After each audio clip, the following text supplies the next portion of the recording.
Di podcastê de ez ê nivîsek Kamran Alî Bedirxan bûye re parve bikim. Kamran Alî Bedirxan birayê Celadet Alî Bedirxan e û ji malbata Bedirxaniyên Cizîra Botanê tê.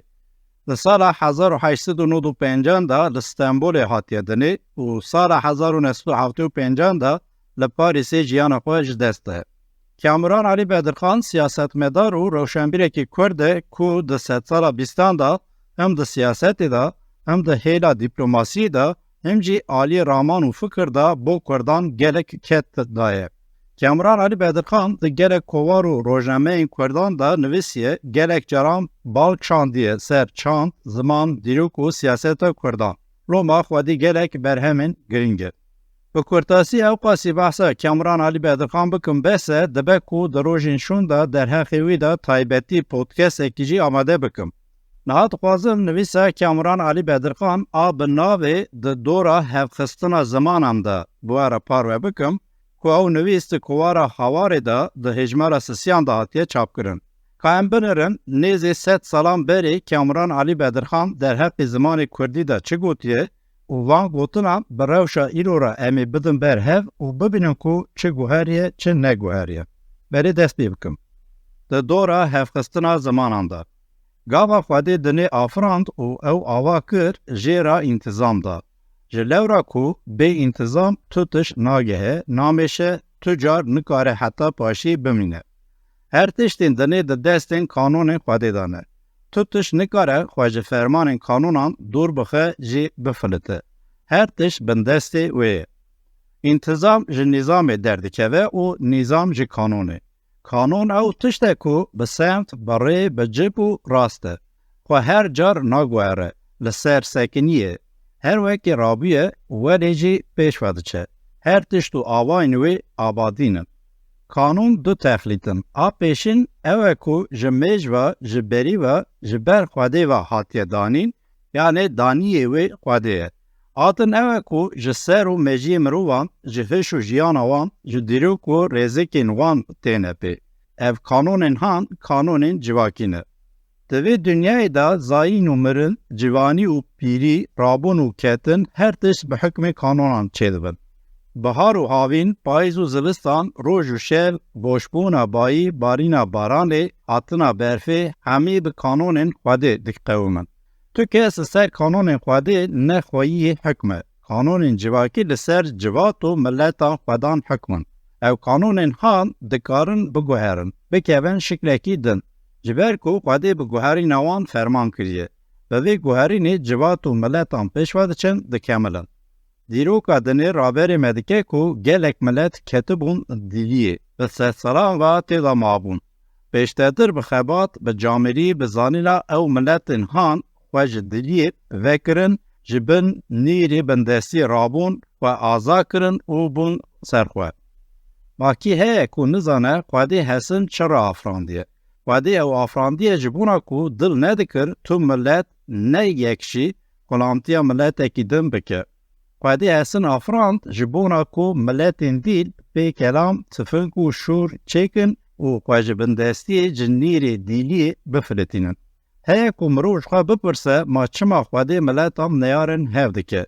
Civava wê pirsiyariyê hêsanî ye. Lewma ku ji kanûnên xwedê yek jî şer, kirîn û pevçûn e. Xwedê dixwaze ê xurt, ê baqil û zana, ê kêrhatî di dinê de bimîne û hevsarê wê bife destên xwe. Her dema jiyîna me, her helkelka me, her gava xebata me şerek e. Ne tenê em, çarwa û gîha jî di şer di hevxistinê de ne. Jiyîn û mayîna me tenê bi xebat û bi hevxistinê ye. Yê ku xwe ji xebat û şerî dide paş, dikeve çalê, dikeve gorina mirinê. Ziman jî wek her tiştî li hev dixin. Nekeba wan nîne, di şerî de ne. Ji ber ku her ziman dil dike mezintir bibe, hewîdorên xwe veke bikevin lêvê nû serên nû. Ev yek. Ji pê ve ziman dixwazin zimanên din bikujin û bikevin şûna wan. Dîroka dinê jî me re dide zanîn ku heta niha gelek zimanên dinê hatine kuştin. Ji wan zamanan re zimanên mirîn dibêjin. Pevçûn û hevxistina zimanan kereker û bêdeng e. Berê ev şer bêdeng e, bê top û tifing, bê balafir û mîtralyoz e. Lê berê hikma wî ji her şerê bêtir, mezintir û xirabtir e. Di şerê zemanan de rihê zemanan tên standin, xurtiya dil û canên wan tên çikandin û pêta hayîna wan tên vekuştin. Zimanên ku li hev dixin dest bi kuştinên pirsên hev dikin. Dil dikin herçend heya ew çend bikevin hindurê zimanên din, têda cî bidin, hêdî bikevin kurahîn wî zimanê û di paşî de çarnikarên wî bigirin, ew jî hîm û riknên xwe hildeweşînin û ser xerabeyên wî bingehekîn û ava dikin û têda di nav wê avahiyên nûjen da dibrûskin. Herçend zimanê me neketibe jî bin vî talûkeyê heke em mikate nebin dê bikeve. Berê ewlê gelek pirsên biyanî hene ku ketine nav zimanê me. Gelek Kurd zimanê xwe ji bîr kirine. Pê nikarin biaxivin binivîsînin. Ev hal dawiya hevxistina zimanan e. Ma zimanê me ne sipahî ye. Ma Kurd xwandin û nivîsandinê nizanin. Ma ji bo çi her tişt nav û pirsekî Kurdî nîne. Çawa nîne? Berê heye. Lêbelê Kurd û zimanê me di hevxistina zimanan da me hinek kêm kiriye. Gelek Kurd hene ji zarên xwe re pirsînên biyanî têkil dikin. Heçî horê çê dikin xwe davêjin bin hikma zimanên biyaniyan. Kurd halê şerî rind dizanin. Dijmin bi dervekî perîşan nabe. Di hevxistinan zimanan da jî holê ye. Her pirs kozikek e û her pirsa ku em pê emel nakin ji zimanê me dikeve û wenda dibe. Li şûna wî pirsekî biyanî tê û dikeve. Welê kozikek ji destê me diçe. Bi vê pêvaçûra wî halê kozik yek bi yek ji destê me dertên û paşê bi tevahî em şergeha xwe wenda dikin. Yani zimanê me wek mirovekî birîndar nexweş dikeve û dimire.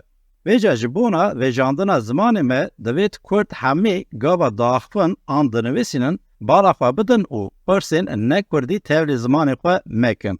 Bi vî awayî zimanê me pirsên xwe ên ji bîrkirî an wendabûyî ji nû ve peyda dike. Ji milê din jî pirsên nû dizê û halû zimanê me vedigere ser xurtiya xwe a pêşîn.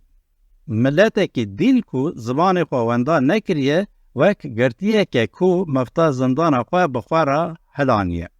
Zimanê me gelek gev ne, zimanekî dewlemend, sipahî û fireh e. Lê em zimanê xwe rind nizanin. Me ew hêj nas nekir. Berê her tiştê divêt em hînê zimanê xwe bibin, da ku bikarin wî nas bikin û bidin naskirin.